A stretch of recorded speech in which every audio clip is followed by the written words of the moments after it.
इस वीडियो के अंदर हम दो स्टॉक के बारे में डिस्कस करने जा रहे हैं। पहला सुज़लॉन हो गया एंड दूसरा जो है एक ऊर्जा ग्लोबल के ऊपर जो अभी हम नज़र डालेंगे। अब इन दोनों के ऊपर देखोगे तो सरकार के द्वारा हो गया या फिर हम बात करें कंपनी के द्वारा काफ़ी बड़ी बड़ी और पॉजिटिव अपडेट्स जो है हाल फिलहाल में हमें आती हुई देखने को मिलती रह रही हैं। लेकिन फिर भी जो स्टॉक का प्राइस डाउन क्यों आ रहा है, अब इससे रिलेटेड क्या अपडेट्स हैं और Q1 का जो अपडेट है उसके अंदर जो हमें क्या देखने को मिल सकता है, इसके ऊपर नज़र डालेंगे। बट उससे पहले बता दूं, चैनल के ऊपर फर्स्ट टाइम विजिट किया हो तो चैनल को सब्सक्राइब करके बेल आइकन को हिट कर देना एंड ऑल पर ज़रूर सिलेक्ट करना, ताकि डेली बेसिस पे जो भी हमारी वीडियोज़ हो, अपडेट्स हो, आप बिल्कुल भी मिस ना करें।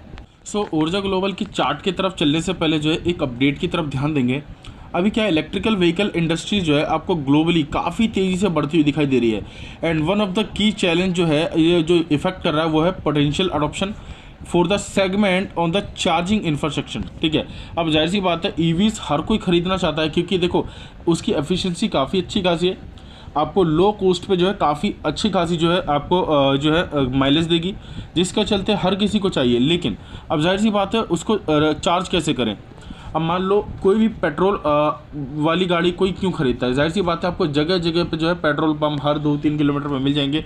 कहीं भी अगर गाड़ी बंद पड़ जाती है तो धक्का मार के ले चलो। अब मान लो कोई इलेक्ट्रिकल व्हीकल लेता है, उसको लंबा सफ़र करना हो या फिर बीच में ही कोई बैटरी धोखा दे जाए तो उसके बाद वो किस तरीके से जो है चार्ज करेगी और कैसे आगे जाएगी। एंड इंडिया के अंदर अगर आप देखोगे तो आपको जो है ये एक्सेस एक डेडिकेटेड पार्किंग स्पेस की जो है अभी भी एक ड्रीम देखने को मिलता है काफ़ी सारी सिटीज़ में। और installation of EV charging station, ये जो व्हीकल की जो क्वाइट डिफ़िकल्टी है इसको कम कर सकती है और इसके जो ग्रोइंग नंबर्स हैं आने वाले समय में इंफ्रास्ट्रक्चर को लेकर, चार्जिंग इंफ्रास्ट्रक्चर, ये ईवीज़ को जो है काफ़ी तेज़ी से जो है ग्रो कर सकते हैं। अब इसके ऊपर ऊर्जा ग्लोबल का जो अपडेट हमें देखने को मिल रहा है कि ये लॉन्च करने जा रही है ईवी मोबाइल चार्जिंग स्टेशन, जो कि आने वाले समय में एटलीस्ट जहाँ पे सबसे ज़्यादा जो ऊर्जा ग्लोबल की जो है कंपनीज़ है, जहाँ पर ज़्यादातर कार्स चलने वाली हैं और जहाँ पे इनकी लॉन्चिंग सबसे ज़्यादा देखने को मिलेगी, वहाँ पे जो है साथ के साथ ईवी इंफ्रास्ट्रक्चर को जो है डेवलप करेंगे। तो इसका मतलब ये हो सकता है कि ईवीज़ को जो है लॉन्च करने में और डिले हो सकता है। तो इसके चक्कर में अगर आप देखें इस शेयर के अंदर अभी भी उतार चढ़ाव देखने को मिल सकता है। मतलब न्यूज़ देखो पॉजिटिव है, लेकिन ईवीज़ को जो है और भी डिले किया जा सकता है, जिसके चलते एक ही लेवल में अभी भी उतार चढ़ाव देखने को मिल सकता है।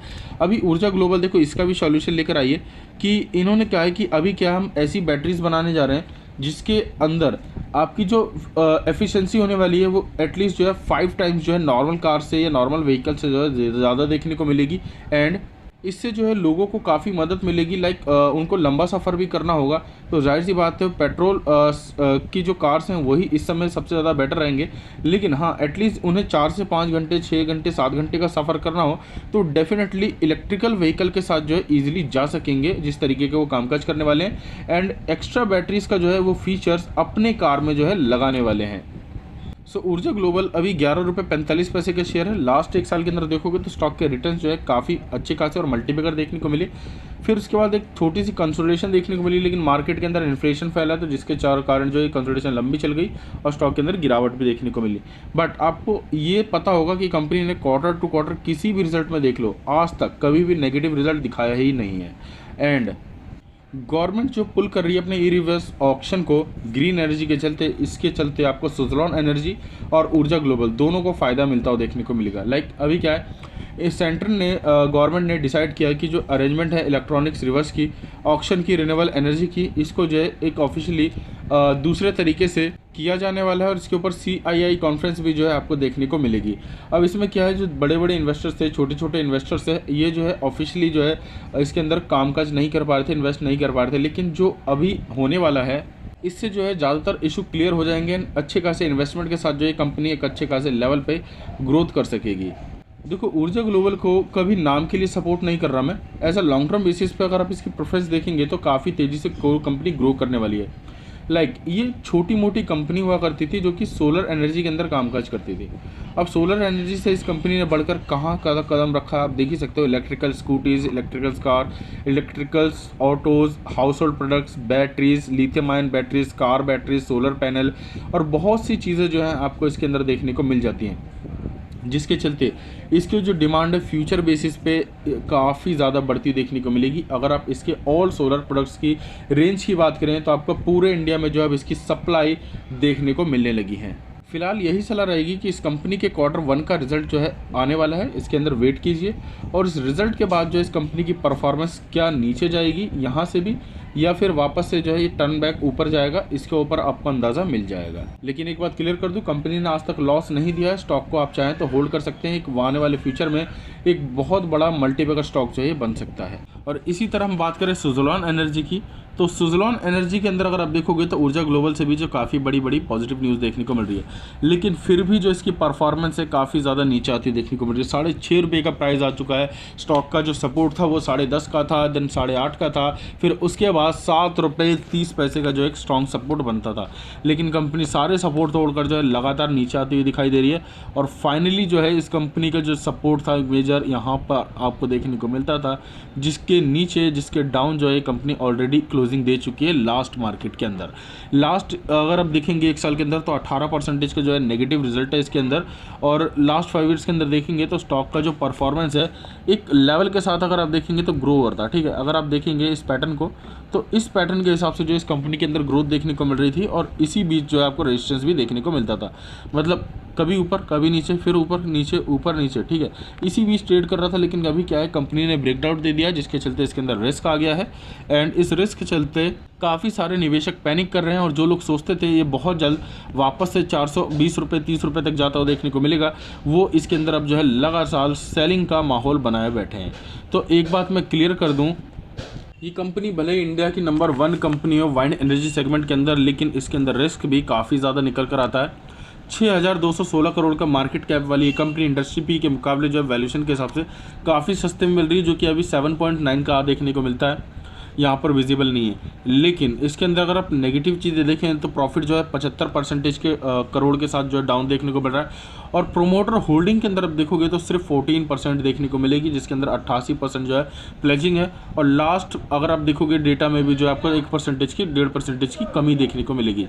मतलब प्रोमोटर होल्डिंग की एग्जैक्ट हम बात करें तो सिर्फ 2 से 3% तक के जो है प्रोमोटर होल्डिंग आपको देखने को मिल जाती है। तो इसलिए जो इस कंपनी के अंदर रिस्क आ जाता है। और दूसरी बात, इस कंपनी के ऊपर जो 6,465 करोड़ का कर्जा है, प्लस 5,369 करोड़ का जो है नेगेटिव रिजर्व्स है, जिसके चलते इसका जो ग्रोस डेप्थ हो जाता है वो है 11,000 करोड़ का। और इसके नंबर्स भी अगर आप देखोगे तो इसके जो ग्रोथ है, लाइक जो सेल्स है ये बढ़ते हुए देखने को मिल रहे हैं क्वार्टरली बेसिस।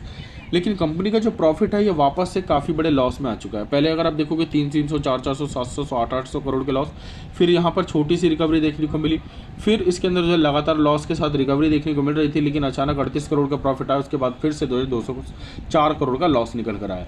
अब इससे क्या समझ में आता है कि जब भी कंपनी एक बार प्रॉफिट कर देती है, ठीक है, उसके बाद जो है लगातार लॉस देखने को मिलते हैं। उसके बाद फिर प्रॉफिट किया है तो जाहिर सी बात है लगातार कुछ क्वार्टर लॉस देखने को मिल सकते हैं अगर आप पैटर्न फॉलो करें।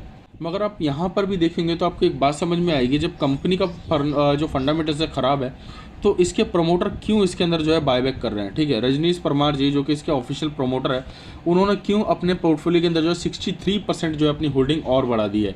और इसकी वर्थ की हम बात करें तो 7.5 मिलियन के जो है आपको स्टॉक बाय होते हुए देखने को मिल रहे हैं 7.38 रुपये पर शेयर पर। मतलब अभी अगर आप देखोगे तो स्टॉक की वैल्यू 6.30 रुपये के आसपास देखने को मिलती है, बट उन्होंने 7.30 रुपये के आसपास 40 पैसे के आसपास खरीदा है। मतलब महंगे में खरीदा है, तो जाहिर सी बात है कुछ तो बात होगी। और ये जो है एक बहुत बड़ी साजिश हो सकती है, क्योंकि देखा जाए तो SBI के साथ साथ जो है बाकी 15 बैंकों ने 8,000 करोड़ रुपए की जो इसके अंदर सेलिंग की है। लेकिन अब इसको नेगेटिव वे में लेंगे तो जाहिर सी बात है आपको नेगेटिव चीज़ें ही देखने को मिलेगी।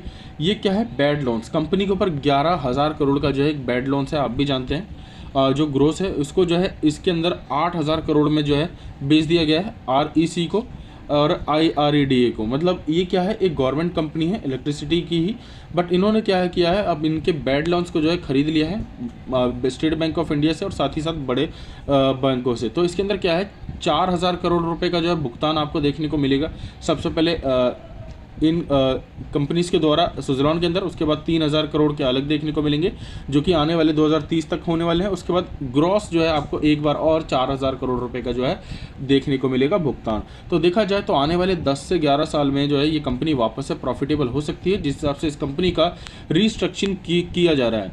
तो अगर आप लॉन्ग टर्म बेसिस पे इसके अंदर नज़र रख सकते हैं तो डेफिनेटली इसके ऊपर बने रह सकते हैं।